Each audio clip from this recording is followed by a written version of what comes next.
মাননীয় প্রধানমন্ত্রী যেমনি ঢাকা শহর ক্লিন চান, গ্রিন চান, ঠিক তেমনি ভাবে তিনি আবার মানবিক। এই হকারদের উচ্ছেদ শব্দটা আমরা আসতে চাই না, তাদেরকে পুনর্বাসনের জন্য আমরা বিকল্প ব্যবস্থা করব। মানুষের দেহের মুখটা হলো মুখমণ্ডলটা সবাই পরিষ্কার রাখার চেষ্টা করে, সবাই সুন্দর রাখার চেষ্টা করে। বাংলাদেশের রাজধানী ঢাকা, ঢাকা আমার মুখমণ্ডল, যদি এটাকে আমি পরিষ্কার পরিচ্ছন্ন না রাখতে পারি তা আমার নিজের কাছেও তো খারাপ লাগবে। এই বিষয়টা আমি সবার সহযোগিতা চাই। কোনোভাবেই সিটি কর্পোরেশনের একার পক্ষে বা পুলিশের একার পক্ষে আজকে এই দায়িত্ব পালন করা সম্ভব না। মাননীয় প্রধানমন্ত্রী যেমনি ঢাকা শহর ক্লিন চান, গ্রিন চান, ঠিক তেমনিভাবে তিনি আবার মানবিক। তিনি এইটাও চিন্তা করেন এই হকারদের আমরা সরাই দিলাম, তারা যাবে কোথায়? তাদের তো একটা অর্থের সংস্থান দরকার। মানবিক প্রধানমন্ত্রী এটাও চিন্তা করছেন।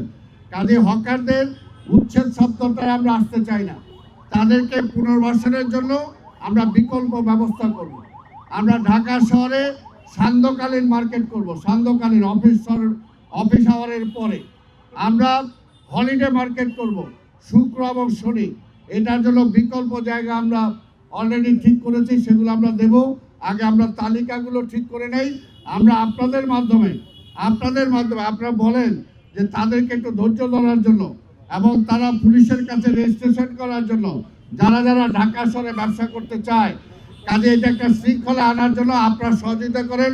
কেউ যেন এইভাবে না বসে পড়লে পুলিশ উঠিয়ে নিয়ে যাবে, এরপরে মালামাল সহ নিয়ে যাবে, তখন তার ক্ষতি হবে। কাজে আমরা সেটা চাই না। মাননীয় প্রধানমন্ত্রী বারবার এই ব্যাপারে আমাদের দৃষ্টি আকর্ষণ করেছেন, আমাদেরকে বলেছেন যাতে গরিব মানুষ এদের কোনো অসুবিধা না হয়, এদের যাতে পুনর্বাসন করা যায় সেই ব্যবস্থাটা রেখে।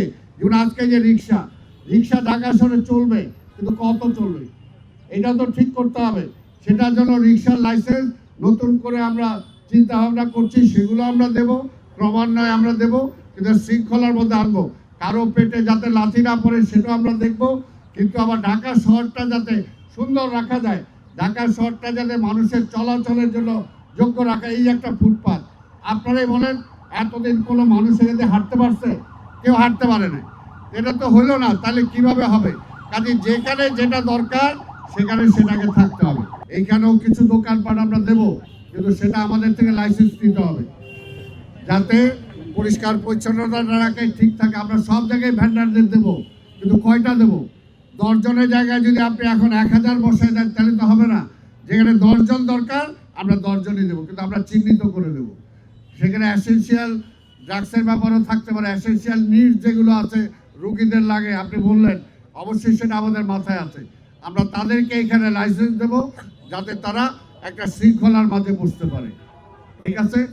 এবং আমরা এখানে তাদের ব্যবস্থার জন্য বলে দেই আমরা পাবলিক টয়লেট দেবো, কিন্তু সেই টয়লেটগুলো যাতে ব্যবস্থা করা যায়, মেনটেন করা যায়, সেটার জন্য সবার সহযোগিতা লাগবে।